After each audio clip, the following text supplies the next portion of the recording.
ಮುಂಜಾನೆ ಶುಭೋದಯ. ನನ್ನ ಹೆಸರು ಪ್ರಜ್ಞಾ ಮಂಜುನಾಥ್ ಕುಪ್ಪಾರ್. ನಾನು ಓದುತ್ತಿರುವ ತರಗತಿ 7ನೇ ತರಗತಿ. ನಮ್ಮ ಶಾಲೆ ಹೆಸರು ಸರ್ಕಾರಿ ಶಾಸಕರ ಮಾದರಿ ಶಾಲೆ ಗುರುಲೋಸರ್ ಸವದತ್ತಿ. ಇವತ್ತಿನ ವಿಷಯವೇನೆಂದರೆ ಹಿಂಸೆ, ಅಪರಾಧ, ಅಪಘಾತಗಳ ಸಂದರ್ಭದಲ್ಲಿ ಸಂರಕ್ಷಣೆ ಹೇಗೆ ಮಾಡಬೇಕು. ಸಂರಕ್ಷಣೆ. ಇಂದಿನ ಸಮಾಜದಲ್ಲಿ ಹಿಂಸೆ, ಅಪರಾಧ ಮತ್ತು ಅಪಘಾತಗಳು ಹೆಚ್ಚುತ್ತಿರುವುದು ದುಃಖಕರ ಸಂಗತಿ.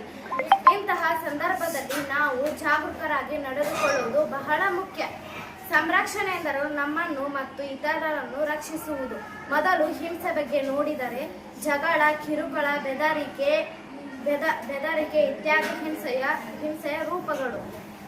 ಇವುಗಳನ್ನು ತಪ್ಪಿಸಲು ನಾವು ಶಾಂತವಾಗಿ ವರ್ತಿಸಬೇಕು. ಯಾರಾದರೂ ಕಿರುಕುಳ ನೀಡಿದರೆ ತಕ್ಷಣ ಶಿಕ್ಷಕರಿಗೆ, ಪಾಲಕರಿಗೆ ಅಥವಾ ವಿಶ್ವಾಸಾರ್ಹ ವ್ಯಕ್ತಿಗೆ ತಿಳಿಸಬೇಕು. ಶಾಲೆಯಲ್ಲಿ ಹಿಂಸೆ ಕಂಡರೆ ಅದನ್ನು ಮೌನವಾಗಿರದೆ ತಿಳಿಸುವುದು ನಮ್ಮ ಕರ್ತವ್ಯ. ಅಪರಾಧಗಳು ಎಂದರೆ ಕಳ್ಳತನ, ಮೋಸ, ಅಪಹರಣ ಮುಂತಾದ ಕಾನೂನು ವಿರೋಧಿ ಕೃತ್ಯಗಳು. ಇವುಗಳಿಂದ ರಕ್ಷಿಸಿಕೊಳ್ಳಲು ಅನ್ಯ ವ್ಯಕ್ತಿಗಳ ಜೊತೆ ಮಾತನಾಡುವಾಗ ಎಚ್ಚರಿಕೆಯಿಂದಿರಬೇಕು. ಪರಿಚಯವಿಲ್ಲದವರಿಂದ ಏನನ್ನು ಸ್ವೀಕರಿಸಬಾರದು.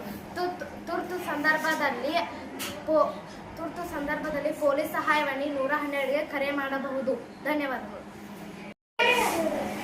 Good morning everyone. My name is Mahsuna. I am studying in 7th standard class, the school Government MLA Model School.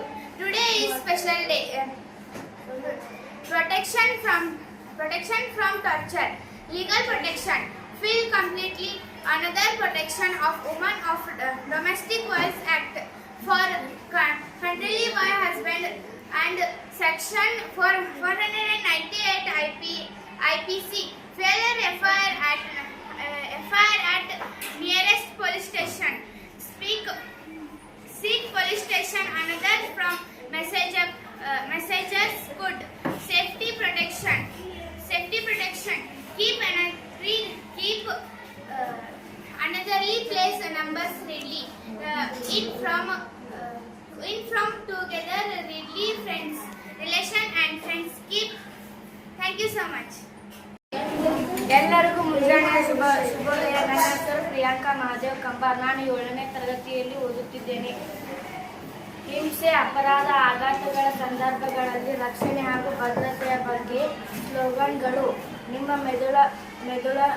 ಮೆದುಳನ್ನು ಬಳಸಿ ಒತ್ತಡ ತಪ್ಪಿಸಿ. ನಿಮ್ಮ ರಕ್ಷಣೆ ನಿಮ್ಮ ಹೊಣೆ. ಚಿಕಿತ್ಸೆಗಿಂತ ತಡೆಗಟ್ಟುವಿಕೆ ಉತ್ತಮ. ತಾಳಿದವನು ಬಾಳಿಯಾನು. ಆತುರಗಾರನಿಗೆ ಬುದ್ಧಿಮಟ್ಟ. ಧೈರ್ಯಂ ಸರ್ವತ್ರ ಸಾಧನಂ. ಇಂದು ನೀವು ಸುರಕ್ಷಿತವಾಗಿದ್ದರೆ ನಾಳೆ ಜೀವಂತವಾಗಿರುತ್ತೀರಿ. ತಯಾರಾಗಿರಿ ಮತ್ತು ತಡೆಯಿರಿ, ಆದರೆ ಪಶ್ಚಾತ್ತಾಪ ಪಡಬೇಡಿ. ಎಲ್ಲ ಆಘಾತಗಳನ್ನು ತಡೆಯಬಹುದು ಎಂದು ನೆನಪಿಡಿ. ಧನ್ಯವಾದಗಳು.